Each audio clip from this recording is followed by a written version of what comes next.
வணக்கம். வாழ்க வளமுடன். குரு வாழ்க, குருவே துணை. அஸ்வின் அஸ்ட்ரோ பக்தி சேனல் நேயர்களுக்கு மீண்டும் எனது வணக்கத்தை தெரிவித்துக் கொள்கிறேன். இப்போ நம்ம என்ன பண்ண போறோம் அப்படின்னா, தெரிஞ்சுக்க போறோம் அப்படின்னா, வாஸ்துவில் யாருக்கு எந்த தசை பார்த்த வீடு கட்டிக்கிட்டா இல்லாட்டி வாங்கிக்கிட்டா நன்மையை தரும் அப்படிங்கிற விஷயத்த பார்க்க போறோம்.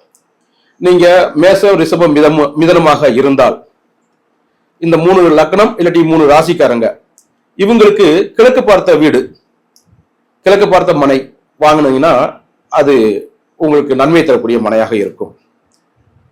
கடகம், சிம்மம், கன்னி இவர்களுக்கு தெற்கு பார்த்த மனையாக இருக்க அது உங்களுக்கு நன்மையை தரும்.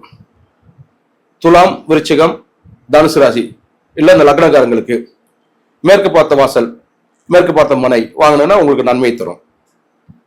மகர, கும்பம், மீனம் இவர்களுக்கு வடக்கு பார்த்த மனை, வடக்கு பார்த்த வீடு, இந்த வாசல் உள்ள மனையை வாங்கிக்கிட்டீங்கன்னா அது உங்களுக்கு சிறப்பை தரும்.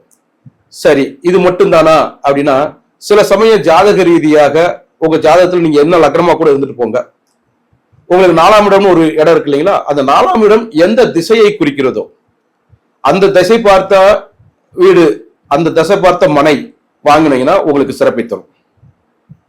இல்லாட்டி அந்த 4ஆம் இடத்து அதிபதி எங்க அமர்ந்து இருக்கிறாரோ அந்த ராசி குறிக்கக்கூடிய தசை இருக்கு பார்த்தீங்களா, அந்த தசை பார்த்து உங்களோட வீடோ அந்த மனையோ அமையும் போது உங்களுக்கு சிறப்பான வாழ்க்கையை தரும். இது ஒரு சின்ன விஷயம். அந்த 4ஆம் இடத்து அதிபதி நீசமாகி இருக்கக்கூடிய அந்த தசையை போய் நீங்க வாங்கிடக்கூடாது. பகையில போய் இருந்துட்டாலும் வாங்கிடக்கூடாது. அந்த 4ஆம் இடத்து அதிபதி பாவ கர்த்தாரியில இருந்துட்டாலும் அந்த தசையை நீங்க வாங்கிடக்கூடாது. இதை ஒரு கணக்குல வச்சுக்கோங்க. இன்னொரு முக்கியமான ஒரு விஷயம் இருக்கு. அது என்ன அப்படின்னா, இந்த பரல்கள் போட்டு பார்ப்பாங்க, அஷ்டவர்க்க பரல்கள் சொல்லி பார்ப்பாங்க. இந்த அஷ்டவர்க்க பரல் வந்து பார்க்கும்போது 12 ராசியும் பரல் போட்டு முடிச்சதுக்கு அப்புறமாக இந்த ராசிகளை வந்து எப்படி பிடிக்கிறாங்கன்னா, கிழக்கு, தெற்கு, மேற்கு, வடக்கு அப்படின்னு தசையை பிரிக்கிறாங்க.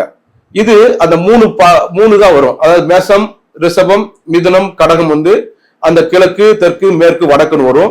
அதுக்கடுத்து வரக்கூடிய சிம்மம், கன்னி, துலாம், விருச்சிகம் இது திரும்பவும் கிழக்கு, தெற்கு, மேற்கு, வடக்கு அப்படின்னு வரும். இப்படி வரும்போது ஒத்த திசை இருக்கக்கூடிய ராசிகளில் இருக்கக்கூடிய மொத்த பரவலும் நீங்க கூட்டணும். அதாவது மேசம், சிம்மம், தனுசு இந்த 3ஐயும் நீங்க கூட்டினா இது கிழக்கு திசைக்கிறது.